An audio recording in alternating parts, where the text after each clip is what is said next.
किसी भी हालत में हमारा दामाद बनने लायक नहीं है।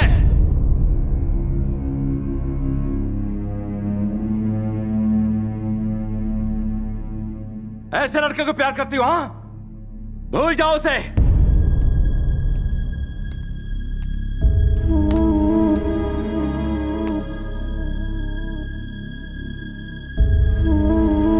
आओ, मर्द बनता है तू? हाँ, माचो मैन। तुझे मर्दानगी दिखाने को मेरा ही गांव मिला था। 25 साल पुरानी दुश्मनी को चुटकी में बदलेगा, इतना महान है तू? अब तक तेरे टुकड़े हो गए होते अगर तू मेरे घर पर मेहमान ना होता।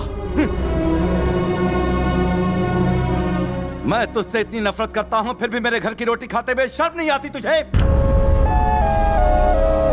छी! अपने प्यार भरे दो मीठे बोल बोलकर तूने मेरी भोली भाली बेटी को फुसला दिया होगा, पर मेरा और इस घर का दामाद बनने के लिए सिर्फ ये लड़की तुझे पसंद करे ये काफी नहीं है। फूफा पसंद करे, चाचा भी पसंद करे, बुआ पसंद करे, मैं पसंद करूं, तब तू दामाद बनेगा इस घर का। और यहां पर तुझे कोई नहीं चाहता, कोई तुझे पसंद नहीं करता। एक बात बता, तुझे क्या लगता है कि तेरे बिना मर जाएगी? जैसे ही तू यहां से जाएगा 4 दिनों में ही ये अपने परिवार के प्यार में तेरे प्यार को पूरी तरह से भूल जाएगी।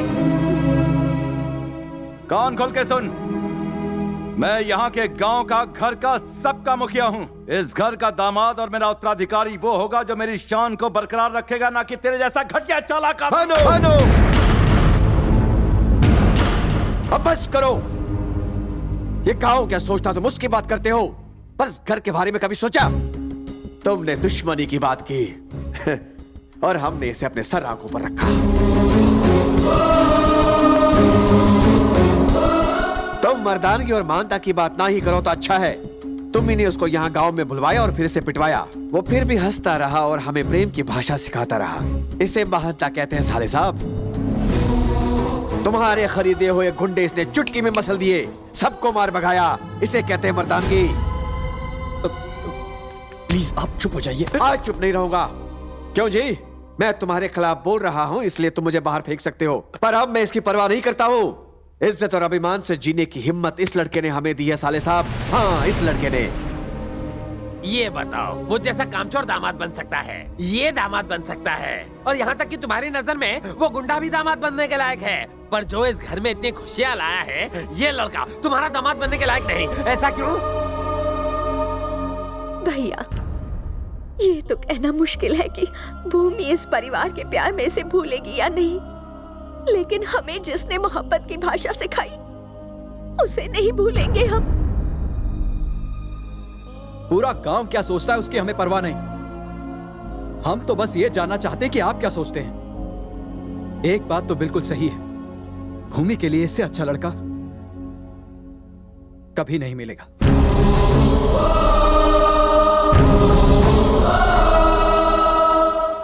सर, अब आप इन लोगों की बातें मत सुनिए। ये लोग तो मेरी मीठी मीठी बातों के जाल में फंस कर आज तक मैं सोचता था कि ये प्यार और अपनेपन की वजह से मेरी इज्जत करते हैं, पर तुमने मुझे यह एहसास दिला दिया कि वो प्यार नहीं डरता।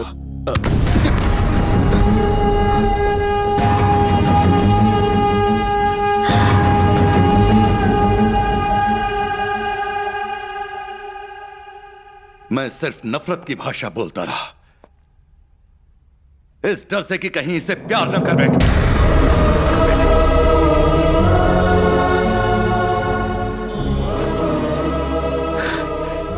बचपन से ही मुझे बाप का प्यार नहीं मिला। सोचा था मेरी बीवी ही मेरी जिंदगी है, पर वो भी 2 साल में चली गई। उसके बाद यही मेरी जिंदगी है, यही संसार है, पर मैं उससे ये कह नहीं सका। पता नहीं मैं ऐसा क्यों बन गया। प्यार से बात करना तो मैं भूल ही गया हूं। मैं अपनी बहनों से दूर नहीं रह सकता था, इसलिए उनके पतियों को घर जमाई बना लिया। जब पता चला ये तुमसे प्यार करती है तो मुझे लगा कि मेरा संसार टूटकर बिखर जाएगा। अगर ये चली गई तो मेरा क्या होगा? उसे यहां रखने का स्वार्थ था जो मैंने उसकी शादी अपने गांव वाले से तय कर दी। इसीलिए मैंने तुम्हें बुलाया था। किसी भी कीमत पर मैं तुम्हें इससे दूर भगा देना चाहता था। सारे घर वालों के सामने मैं तुम्हें हराना चाहता था, पर तुम जीत गए। सर, मैं हार गया, हार गया।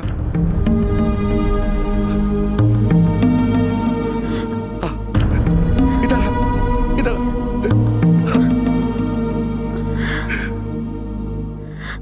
मैंने तो इसके बॉयफ्रेंड को बुलाया था, पर ये तो इस घर का दामाद ले आई।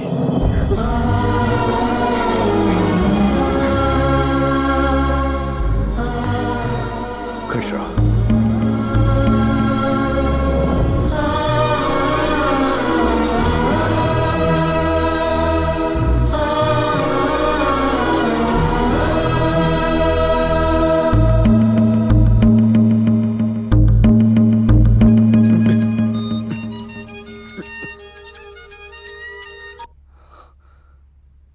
Indu, Krish, I love you. पता है मैंने अपने पेरेंट्स से बात कर ली है और वो मान गए हैं। मुझे तो बहुत टेंशन हो रही थी। I love you Krish. तुम्हारे पेरेंट्स भी मान गए?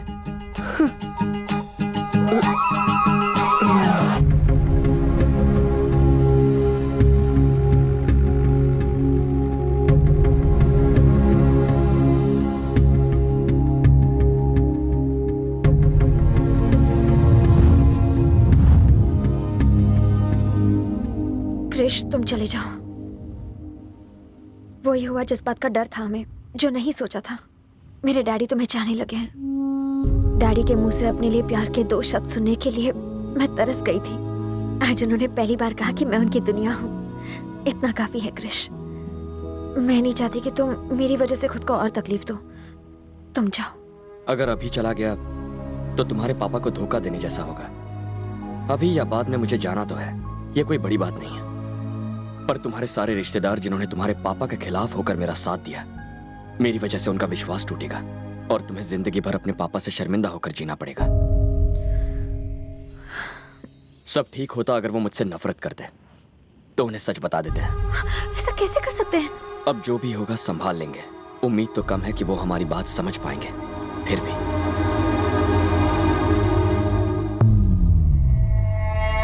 पहली बार मैं अपना वादा नहीं निभा पा रहा हूं। मैं फंस गया। मेरी बेटी आपके बेटे से शादी नहीं करेगी।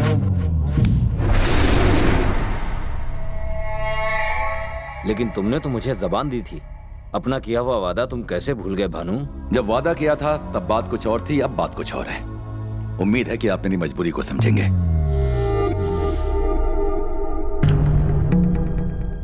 भूमि ने अपना फैसला कर लिया है। अगर तुम्हारे साथ शादी हुई तो वो खुश नहीं रहेगी और ना ही तुम खुश रह पाओगे।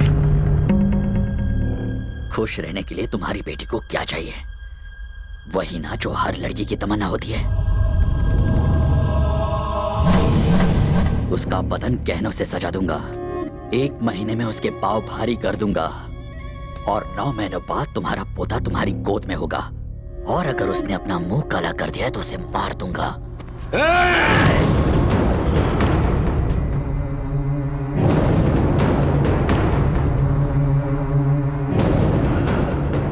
अपने दिमाग से यह ख्याल निकाल दे कि मैं तेरी इज्जत करता हूँ।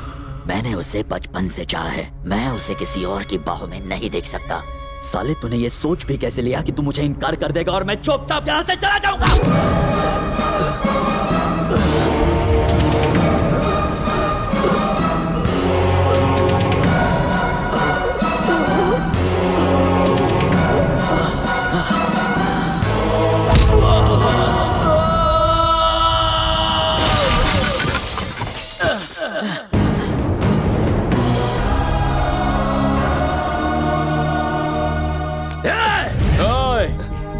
जो तेरे दिमाग में चल रहा है वही इस वक्त मेरे दिमाग में भी चल रहा है।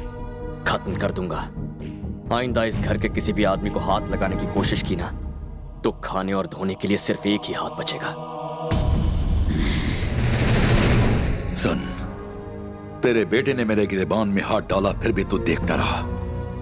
अब समझा, जो मेरे अपने थे वो तो पराये निकले और जो पराया था वो मेरा अपना निकला। अब तक तुम सोचते थे कि तुम्हारा बेटा मेरी जायदाद का वारिस बनेगा, तो अब तुम सुन लो, आज से ये लड़का मेरा वारिस होगा, ये मेरा दामाद होगा।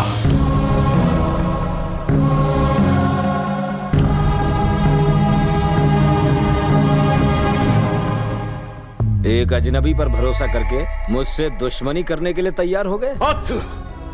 सिर्फ तुम पर भरोसा करके मैंने अपने भाई को छोड़ दिया। इस लड़के ने मुझे सिखाया कि रिश्तों की क्या पहचान है। मैं अभी उसके घर जा रहा हूं। आज मैं अपने भाई के घर जाऊंगा और उसको इस घर में ले आऊंगा।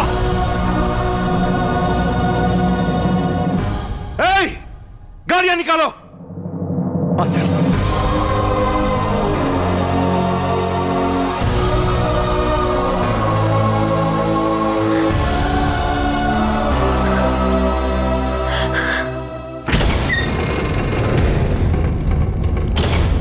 भैया,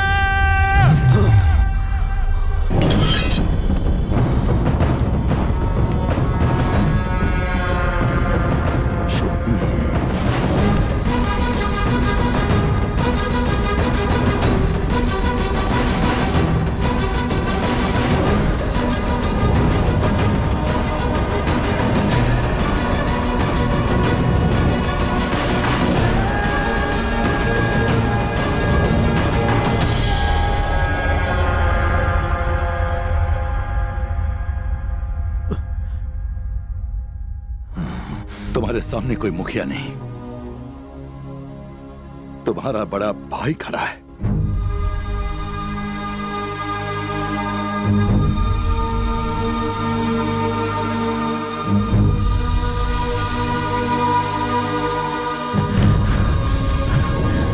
सुना सबने, इन्होंने मुझे भाई बोला।